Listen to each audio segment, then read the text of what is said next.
before we take a decision to, take somebody's license, before we take a decision to remove a company, dissolve it, we must think carefully and not act in haste. Not act in haste. And those examples, some of those examples that have been given, involved hasty decisions. Some people were in a hurry to get certain things done. And for decades, I have made the point continuously that it is tough to start and run a successful business in a developing country such as Ghana. And therefore, government administrations that come and the entire public sector must adopt the attitude of we help businesses grow and develop. And when problems are found, to develop the culture of helping to resolve them, solve them, and not be quick to condemn or be like police officers or military officers and just go with force and not just condemn, but even worse, to destroy and shut them down. So important point, jobs. That's what we need, and that's what I'm talking about today, jobs, and what has been done to some of those jobs that no longer exist today. Our point has been that a legitimate indigenous Ghanaian conglomerate called cryįng Nduom that had taken decades to grow and develop was deliberately and maliciously marked for destruction. Let me say it again. It was deliberately and maliciously marked for destruction to meet the political needs of a few people and serve the business interests of an even smaller number of people. And you hear that one of the points I'll make here today is that some businesses weren't just collapsed. Some businesses were collapsed, and some of their assets, some of their customers, some of the funds that they managed were taken and given to other people. And I'll be making the point that when they were taken and given to the other people, those who gave them to other people didn't go through any competitive or any process that then came up with the best people to take those businesses and go and run them. They were given to other people. I helped. It took us several years to start what we call the Gold Fund Unit Trust. The Gold Fund Unit Trust. And we started that Gold Fund Unit Trust before the data bank EPAC got started. But we were told by the then Bank of Ghana that they didn't have the process of licensing these kinds of funds, unit trusts, mutual funds, and all that. So we should hold on until that process was put in place to get a license, to be licensed. EPAC didn't do that, didn't wait. They started EPAC and they got going. Those of us who follow the rules, the regulation, we waited. We waited for years. When it was possible to license a unit trust in Ghana, we went through the proper legal channels to get it done. And when we got ours done, we called one of those funds the Gold Fund Unit Trust. So for decades, that Gold Fund Unit Trust had been working up until today. But we were told in 2019, you can't run this any longer because we have taken your license away. So what happened? That Gold Fund Unit Trust is now being run by another fund manager. How did that fund manager get that Gold Fund Unit Trust to manage? Did the Securities and Exchange Commission go through a competitive tender or some review like that? No.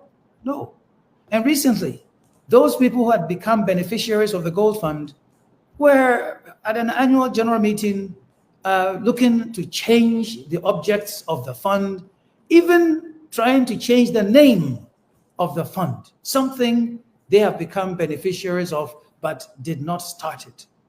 And then there is the trustee who's also behaving as if the fund is theirs, that they have started it. We registered that company that went and got that license and started the fund.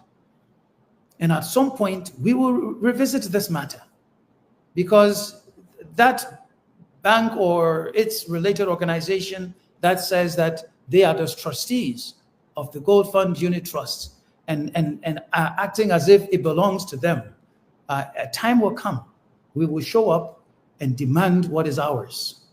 And those people who are running it also should know that someone can't go and sweat, someone can't go and think, someone can't go and sacrifice and do some things, and then you just come and just become a beneficiary without even acknowledging the owners, the people who have started that fund.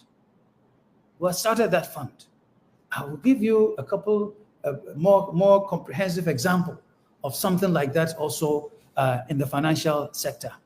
And in this world,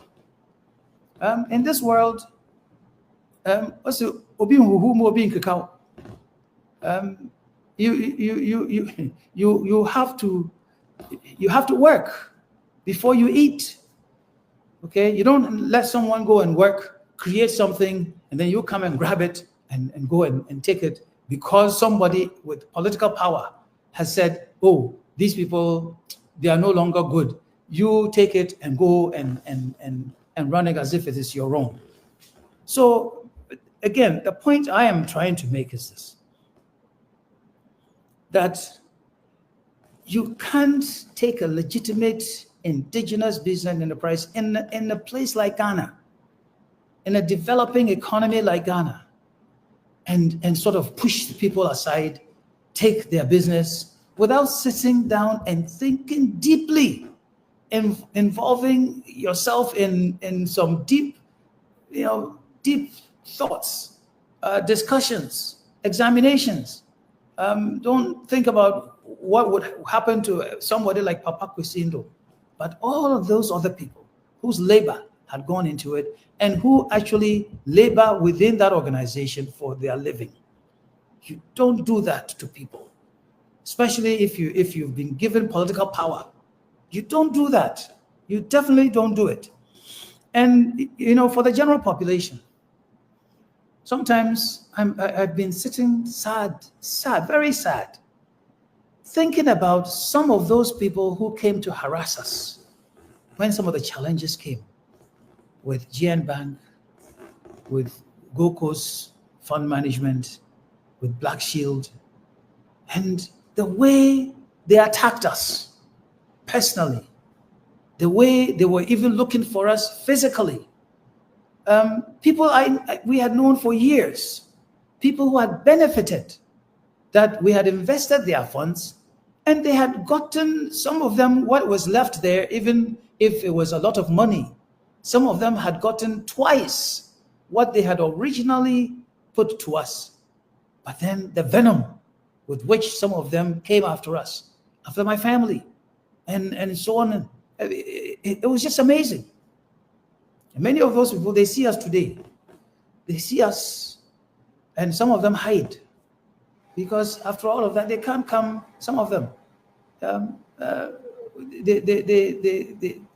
they can't come and say hello. They can't come and talk.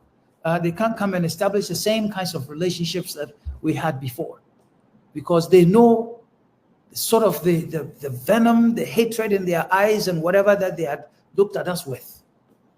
So, some people only saw the end result.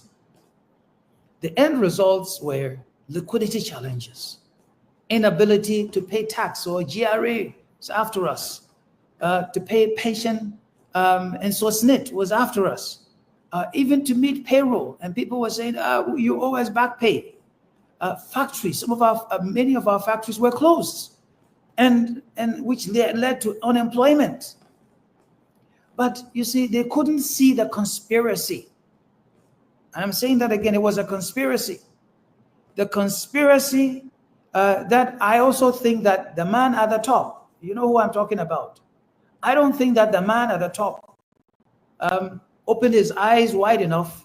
He didn't open his eyes wide enough to see the conspiracy there that, you know, took a vibrant organization like cryįng and to try to scatter it. And so, you know, he didn't see it. I don't know whether he refused to see it, or some people made it impossible for him to see it, or he was just there himself. That I can't say. But my point is that some people designed this, who were close to the man at the top, orchestrated some of this, and made it impossible for anyone to see what the end game that they were playing for. And I also know that the cabinet, in the first term of President Nana Akufo-Addo, was asked to make certain decisions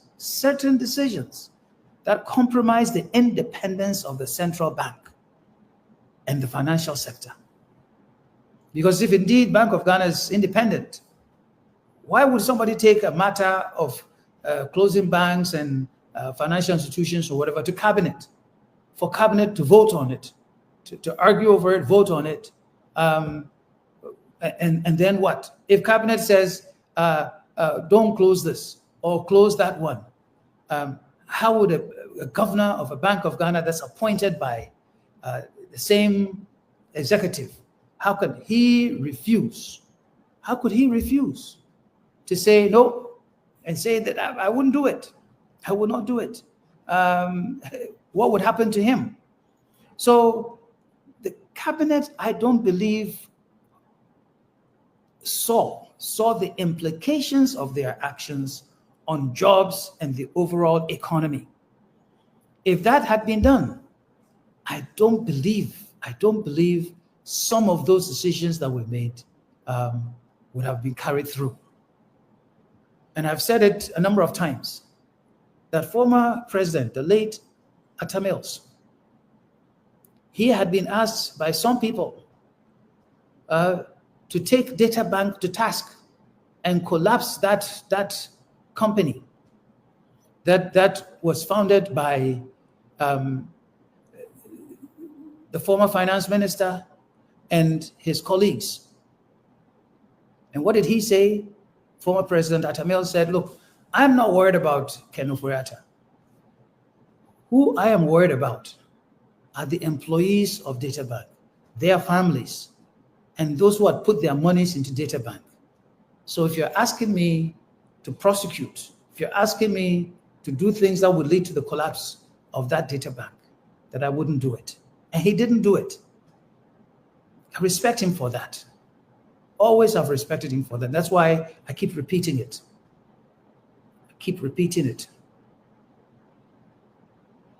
So if someone ignores something like that and says, oh, it's Ndom's company, he's not one of us, and so let's collapse it.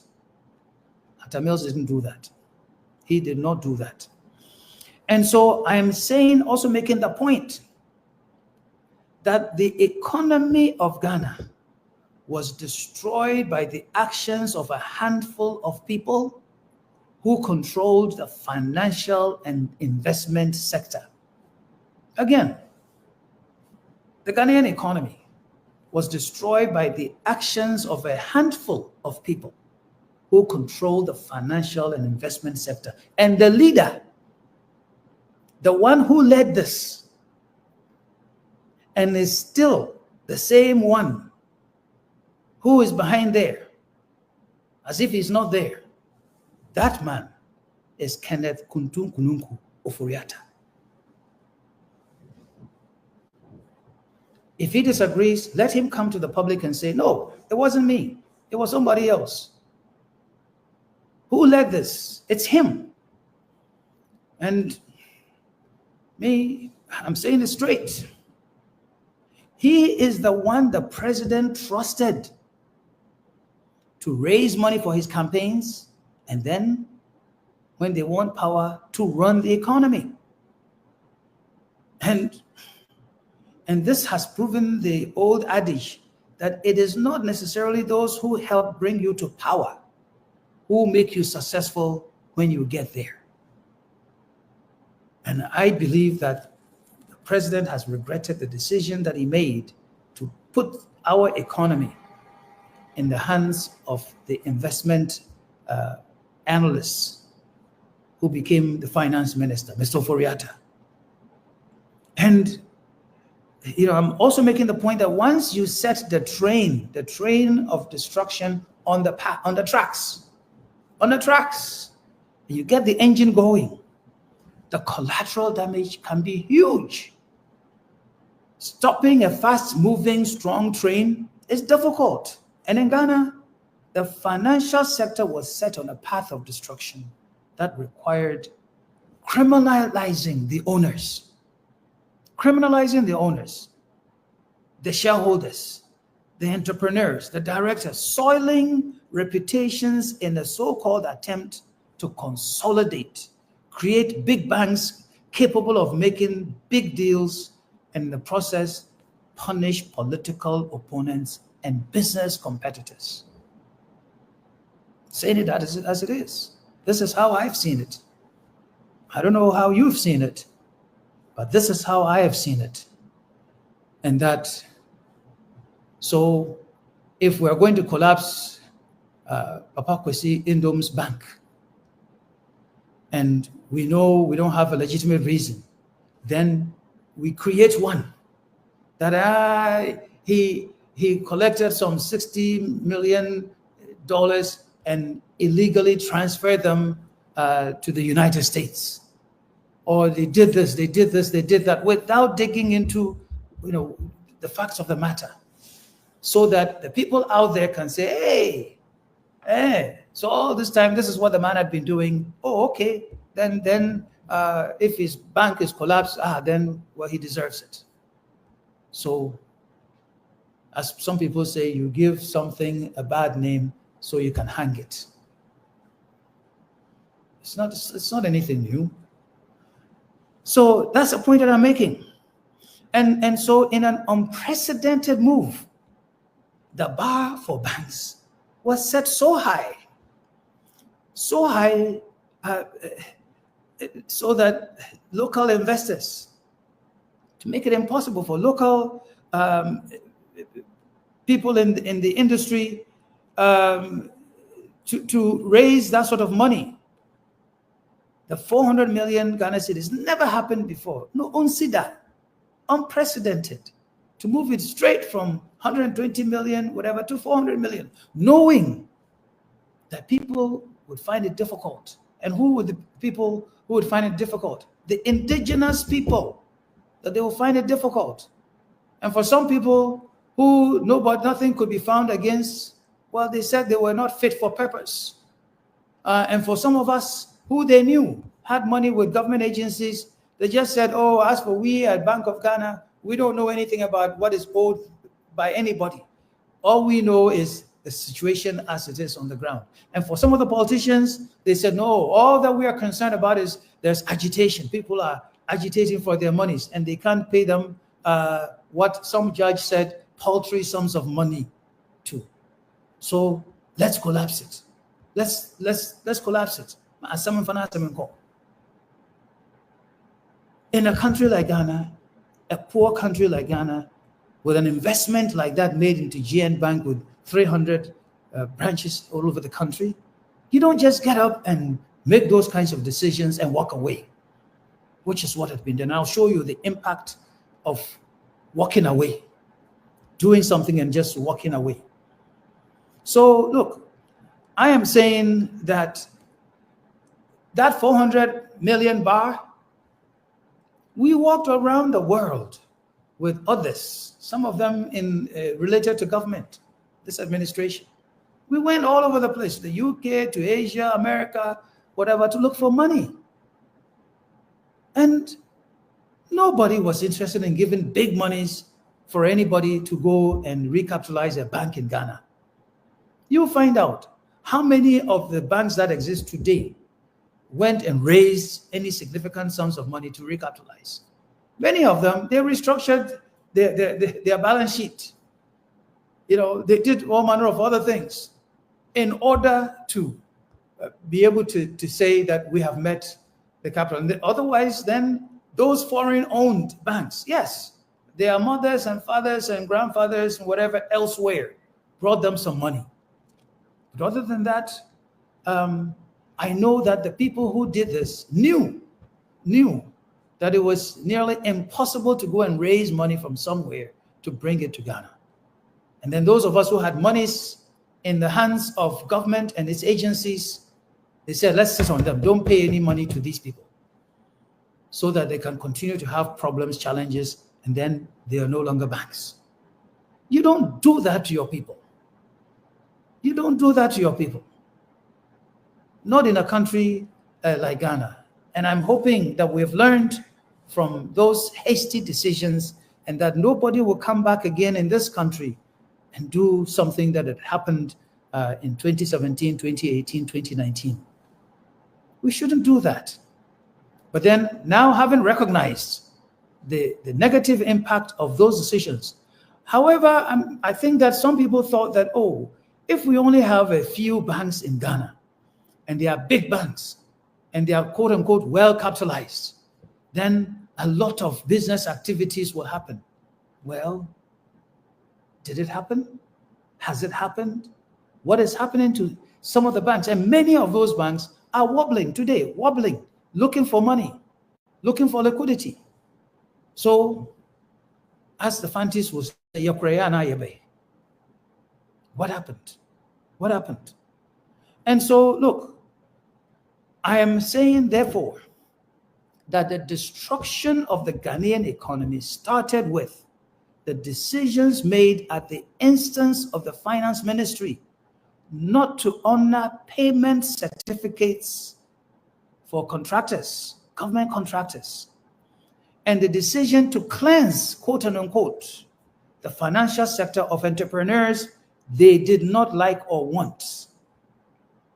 So, what am I saying also? It wasn't COVID. It wasn't the war in Ukraine. It started before those things came. It started with the decisions made in 2017, 2018, 2019. Therefore, if a new administration comes, my recommendation is revisit that situation so that you encourage Ghanaian entrepreneurs, indigenous people to re-enter the financial and investment sector, but strengthened, and resolving to use government's purchasing power and other things to help them to build, to grow, and take over, as somebody might say, the commanding heights of this economy. Because it is not, energy, yes, infrastructure, yes, other things, yes, manufacturing, yes, but the financial sector, that is the one that provides the fertilizer.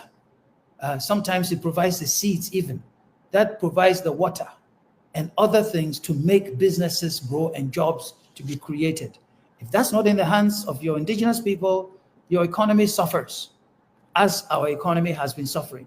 So if you see some shiny something that somebody has come from China to do, some shiny something that someone's come from America to do in Ghana, some shiny big something that someone has come from France to do, someday, whether it is from Lebanon, from wherever, that thing you may wake up and it's no longer there. But if it is there and it's thriving, it is your money and it's your jobs that are walking away to other lands. And you've done it willingly by collapsing your own. That's what I'm hoping somebody will come and say that, something was done back then. It didn't work. So let us not go and repeat it. Maybe let's find those that were affected and let's learn from their experience. At least let them account for what is it that happened, what is it that they would wish that we do differently. And for the present administration, I'm also saying, Yes, we only have a few weeks, a few months to go. It's never too late. Never too late to change your mind about certain things.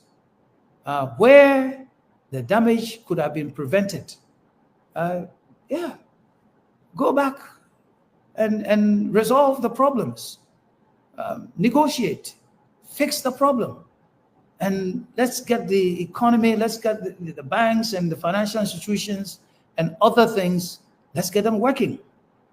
Let's get them working. And so, look, why did I say the name Mr. Kenneth Kununku Ofori Atta? Why do I keep repeating Ministry of Finance? Why do I keep bringing in people in that sector?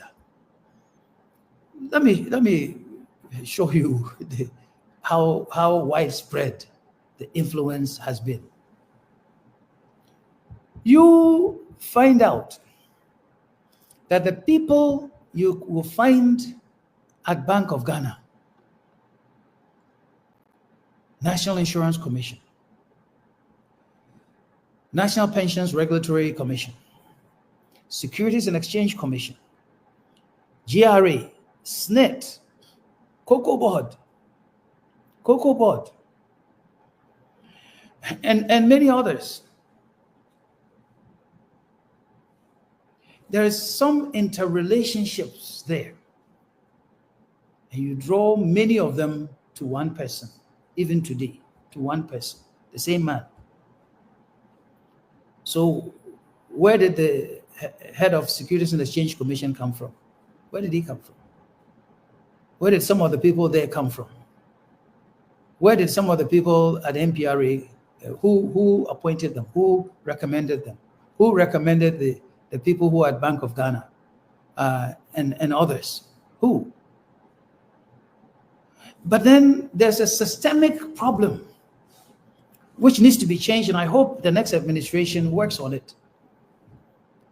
You cannot say that the governor of the central bank is independent, and yet you put that governor on the board of Cocoa Board.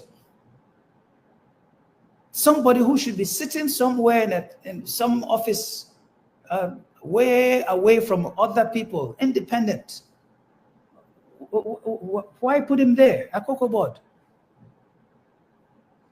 Why put a deputy minister of finance on the board of Bank of Ghana? How? Would it happen in America or in the UK? Then you put the Director General of the Securities and Exchange Commission. You put him there at MPRA, the Pensions Regulatory Authority, as a board member. Then you join him with the Deputy Governor of Bank of Ghana, also there. Then you put a Deputy Attorney General at MPRA. All of these people that are related in the administration, on the side of the executive. So you'll find them here and there repeating at SEC, at MPRA, at BOG, at Cocoa Board, and all of, where is the independence? So when somebody at one of these places is doing something to you, you go another place, they are sitting there again, waiting for you. Say, hey, these people, we did this, they did this at SEC, and this is what we did to them. And what are they doing here? Or Cocoa Board that owes a lot of money to people that we had financed. And the Bank of Ghana governor sits there, then goes back, receives something from a deputy finance minister that, oh, the money is small. And so license is pulled. I'm saying that is a systemic issue that needs to be resolved. If we're going to have directors for some of these regulatory agencies, let's make them independent. let's not pack those places with government appointees who are already heading and being part of the leadership of other regulatory agencies. Then you add some also politically connected people there. Then if I appear before any one of those people, I'm done for. If somebody on the top says, anytime you see Nduom, don't mind him. If he has money with you, don't give it to him. We don't want to strengthen him to come and do us some damage. We want our businesses to grow. So stop him. So even if that is not there, just look at the coloring, the perception. What has been happening? And I hope people understand this. It's not just me. I'm only using my experience and what has happened to me to say to people, look, let's examine some of these things. Okay? And some of this one that I was talking about in terms of the governor being here, deputy governor being there, director general of SEC being somewhere else, and other people all being in some of the same places. And then you will find some of the same people, that person may be a director at SEC. It's not a government appointee, government person, but it's also serving somewhere else, maybe MPRA or SNIT or whatever, same circles. How do you grow an economy like that when the independence is not guaranteed or it's not there? So we have some changes to make beyond the problems that some of our businesses encountered. There are systemic problems that must be confronted and changed so that at least the perception of bias, the perception of people being targeted, the perception of some people using political and some other reasons to do somebody in that. So at least that perception can either go down significantly or go away completely. So that if I'm putting my money into something, I know that if I run into some difficulty, then I might be able to get a good hearing. To get a good hearing. Now, let me show you some examples.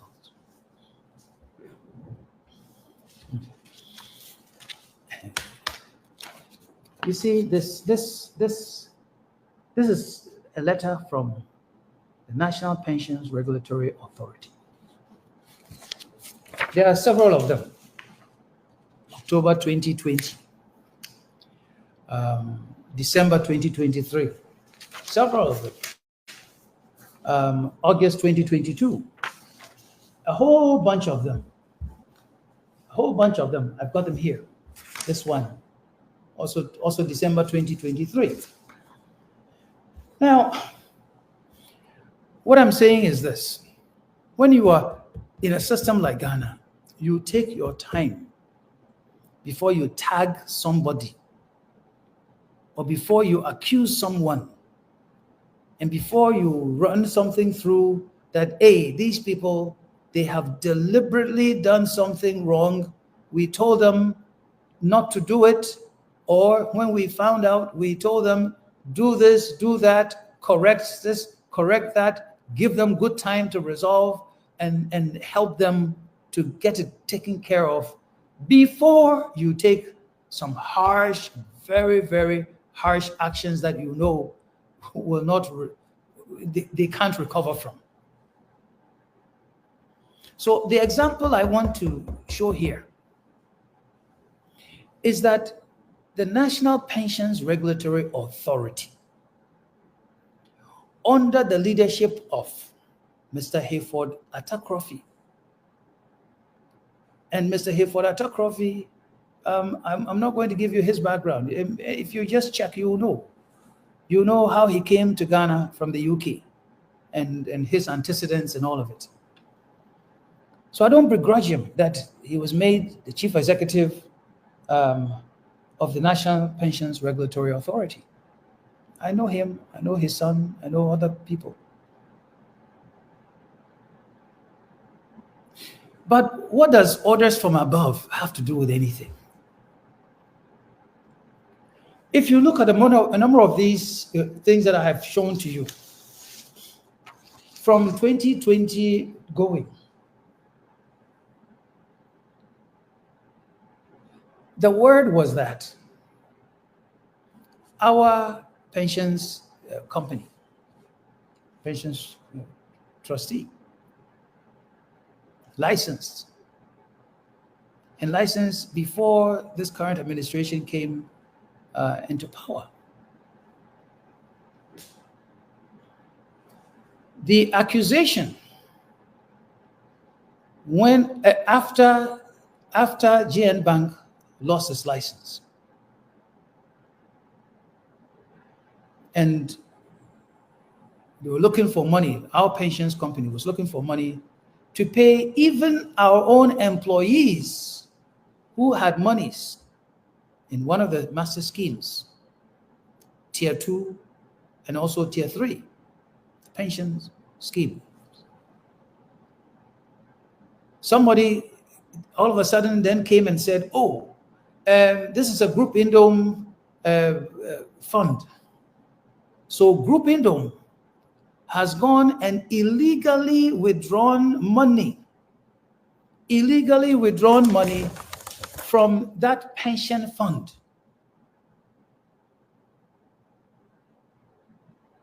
From that pension fund, and we're talking something around 13 million Ghana cedis.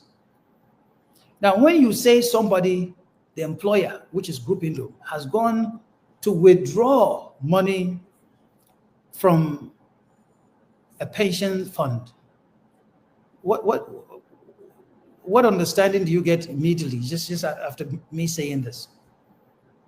That someone has reached into it, gone and collected that money. What would you think they did with it? That they collected it to go and chop it, eat it, spend it. So those words, illegally withdrawn monies, does it sound familiar? Going through all of these letters from 2020 up until now, and under good circumstances, what somebody might do is to say, oh, we have heard that some monies had been moved from the pension fund. Under what circumstance?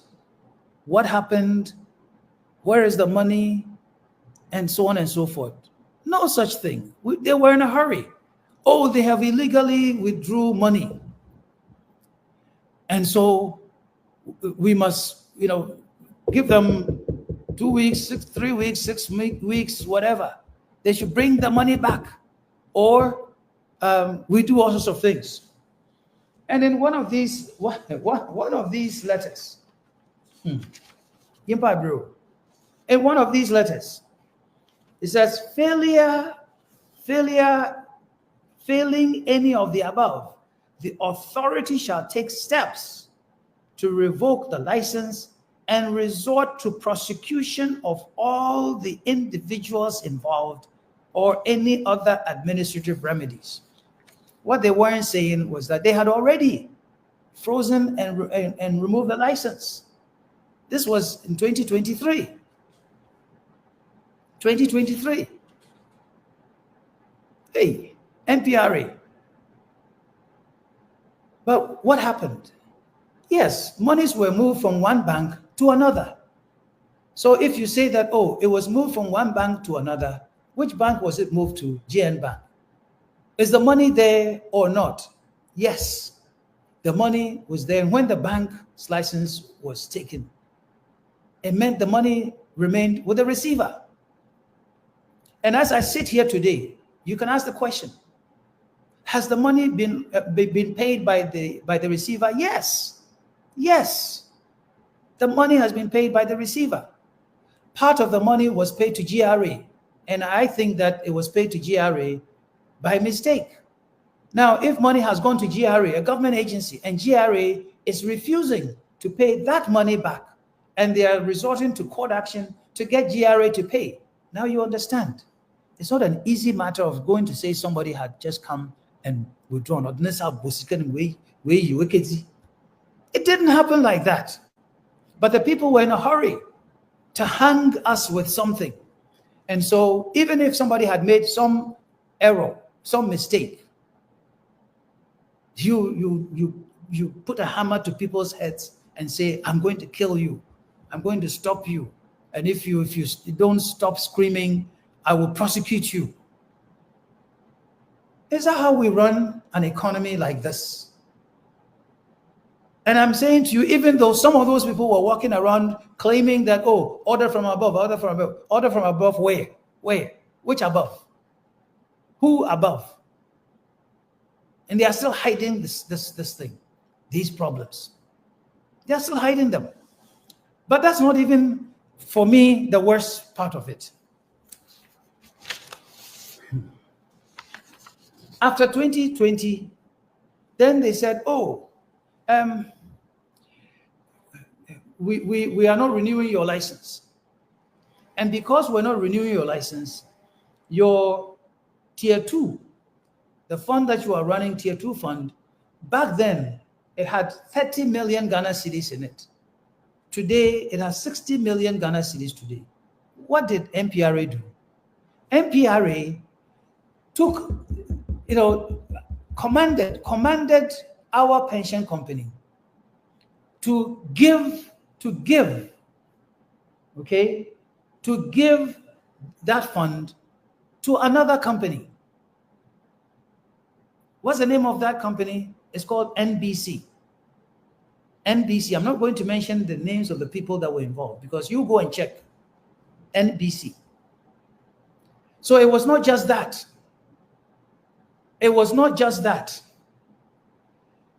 Tier 3, the Tier 3 fund that had about more than 8 million Ghana cedis at that time. Also, directive from MPRA, give it to NBC. And at some point, when these problems were going on, even our own company said, oh, we know the people at Glyco. If you want us to temporarily give that scheme to somebody, let's go and park it at Glyco. And then when these matters are resolved, then it comes back to us. No.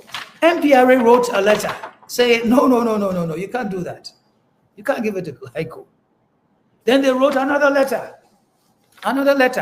saying, give it to NBC. And then at some point, when we went to complain to people above, then they came and said, oh, no. We didn't take the fund from them. We thought, and this was a mutual agreement. Listen to this, mutual agreement to go and give the fund to NBC. Mutual from where? Mutual agreement with whom? And here is a letter from the NBC people. This one, it says NBC, Ghana Trust, August 2022. Acknowledging the receipt of a letter that was sent to them by the Chief Executive Officer of MPRA, appointing them as the administrator and trustee for Group Indom Tier 3 Provident Fund Scheme. Where is the mutual agreement? Where is the mutual agreement? And then another one, also acknowledging that they have been appointed to run the other scheme. And sometimes when we talk about the interest that is due on the infrastructure projects that are sitting there, people tell us that but a lot of these things, they're just interests. It's just interests. But here is a letter from MPRA saying, and when they were thinking that the receiver wouldn't pay the money, you know what they said? They said that money that is stuck there, okay, you are going to pay interests on it to our pensions company. You are going to pay interests, and interest in Interest based on what? They said that they were using the annual average 91-day treasury bill rate, compounded monthly. This is a government agency. How wicked can you be when you know that the money, if all that they did was just do a little check, that the money was with the receiver, and that if you check, you will know that the money would be paid. And then they brought the investigative agencies of the state, I don't want to mention their name here, to also go and investigate. And they must have done something wrong. They must have breached something, whatever. In the end, the money has been paid by the receiver, but the fund is still sitting with somebody else. And the license frozen. And we've talked and talked and talked and talked and talked and written all sorts of petitions. So when I say something like this, somebody is going to go out there and say, this Paa Kwesi Nduom, why? Why is he in public saying all this? He's mentioning people's names and so on and so forth. What do you want me to do? What do you want me to do after all of what we have tried to do to resolve these difficulties? What do you want me to do? Where else do you want me to go? Now, I see that my time is almost up. That 1 hour that I had set is almost up. Because I was going to move to something else. But before I leave, as the other time, somebody asked and has been asking, well, if you say that the government owes, but you give the contracts, you give contractors money, you signed agreements with them, why aren't you after the contractors? First of all, we are and have been after the contractors. We've taken many of them even to court, but joined the state agencies involved. Join them. But also, note that we have our documents, contractual documents, that join the agencies, the contractors, and ourselves. Because the agencies have to agree that, yeah, you are giving the money, and that if whenever you're going to pay the money, you pay it to our joint names so that nothing happens that's untoward. So we are joined. So nobody should sit somewhere and say, why are you bothering government? Government had accepted that responsibility. Government had accepted that responsibility. And I'll tell you, somebody asked me, so today, what is the impact of what has been the loss? I'm telling you today that what we have lost is over $1 billion US dollars, not old Ghana cedis or Ghana cedis today. Just the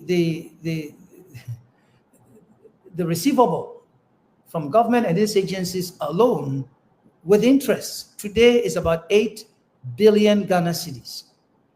And then other destructions that have occurred, you put them together, it's over 1 billion US dollars. How do we resolve it? But we have always been open, saying, let's sit down, let's figure a good way to resolve this. But resolve it in a way that the jobs will come back, that the businesses will come back. And thankfully, some of our businesses are coming back and have started to work because we've gone to borrow monies from here and there to push into the businesses, because Paa Kwesi Nduom is not going anywhere. I don't have anything else to do now but to work and work hard to bring back these businesses. Next week on Monday, I'll be going through Woolensey. You know, I like that little town, Woolensey, or village. It's one of the first places that we went to outside of Accra in the south to build from scratch a branch for, at that time, First National and it became GN Bank. I'm going to go sit there and take a picture again on Monday, and I'll show it to everybody. It's still there. It is still there. And I'm waiting for an opportunity still to sit down with somebody. Let's resolve these matters. Let's move on. And let's move on in a way that jobs will come back. That's all I am looking for. And then if you haven't heard me, on December 2nd in Elmina, it's a Monday, December 2nd, we are going to hold a rally. Not a political rally, a business rally. I want to thank the people of Elmina for what they did for me in 2019 when they went on demonstration on my behalf to say to government and everybody else, let's save the Group Nduom businesses. When I come to Elmina, which is why I decided to do this here in Elmina, the people know, they appreciate the fact that we have jobs here. And I'm telling you, one of those factories that we have reopened in Elmina, that does take away packages. I was just there yesterday. It is running. It is running so much that I believe in December, that business is not just going to do the first shift, that is in the morning. They are now going to run a second shift. A second shift, which means that some 24-hour operation is going to happen at the industrial estate in Elmina. Not by government, not by any political, whatever, but individual enterprise. Which, when that happens, it means that that small factory alone is now going to employ 40 people, 40, who didn't exist. Who didn't exist. This is what we want. This is what I want. That's what private sector should do. This is what this administration that is still here should work on to restore some of these things, because it means something powerful, something meaningful for people. It is necessary. Let's get it done. Let's get it done. I'm not wearing any political colors here. These are colors of GN Bank. Bring them back. And look, we went and took, if you want to know the extent of destruction, there was a vehicle parked in front of the Mankesim big building that is sitting there. A Ford, one of those Ford 4x4 vehicles, Ford Explorer. It was rotting away. We towed it to Accra. We have spent 50,000 Ghana cedis on that one vehicle to bring it back to life. So let's say if you multiply 50,000 by even 100 vehicles, 200 vehicles, what does that tell you? What is the kind of destruction have we done to assets? But we just want the matter resolved. So let's find a way to resolve it. If you know people in power today, tell them, let's resolve this. And let's bring back the businesses and jobs. And jobs. And the next administration, people who come, if you know them, also tell them that, look, let's talk to people like Paa Kwesi Nduom. Let's make sure that businesses and jobs are restored. That's all I am looking for.